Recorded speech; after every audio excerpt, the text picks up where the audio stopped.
जात बात मैं कुछ ना जानू, मैं तो दीवाना बाबा का। आज जात पात मैं कुछ ना जानू, मैं तो दीवाना बाबा का। दीवाना दीवाना दीवाना हो गया, दीवाना दीवाना दीवाना हो गया। जोगिया मैं, जोगिया मैं हूँ बाबा का जोगिया। जोगिया मैं, जोगिया मैं हूँ बाबा का जोगिया। ना हिंदू बुरा है न मुसलमान बुरा है, ना सिख बुरा है ना ईसाई बुरा है। आए जो इस दुनिया में वो इंसान बुरा है जिसकी सोच बुरी है। तो बोलो जोगिया मैं, जोगिया मैं हूँ बाबा का जोगिया। जोगिया मैं, जोगिया मैं हूँ बाबा का जोगिया।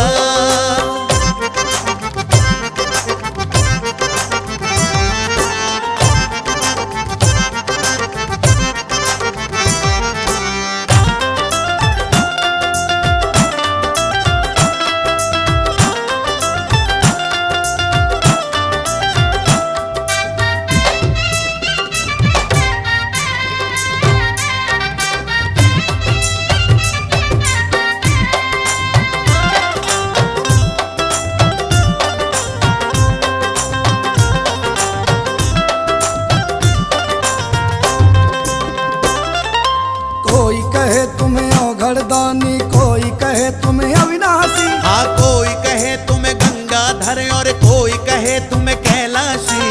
कोई कहे तुम्हें औघड़दानी, कोई कहे तुम्हें अविनाशी, अज कोई कहे तुम्हें गंगाधर और कोई कहे तुम्हें कैलाशी। कोई कहे तुम्हें गिरजा शंकर, कोई पिए तेरा भंगिया। जोगिया मैं, जोगिया मैं हूँ बाबा का जोगिया। जोगिया मैं, जोगिया मैं हूँ बाबा का जोगिया।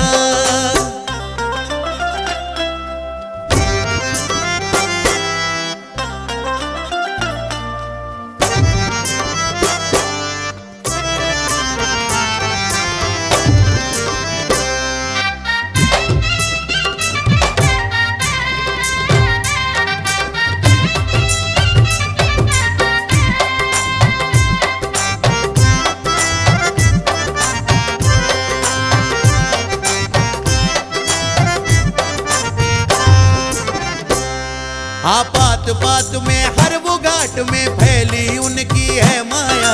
जिसके मन में वो बस जाए मंदिर बनते हैं काया। आज पात पात में हर वो घाट में फैली उनकी है माया। जिसके मन में वो बस जाए मंदिर बनते हैं काया।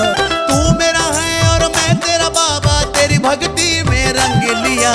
जोगिया मैं, जोगिया मैं हूँ बाबा का जोगिया। जोगिया मैं, जोगिया मैं हूँ बाबा का जोगिया।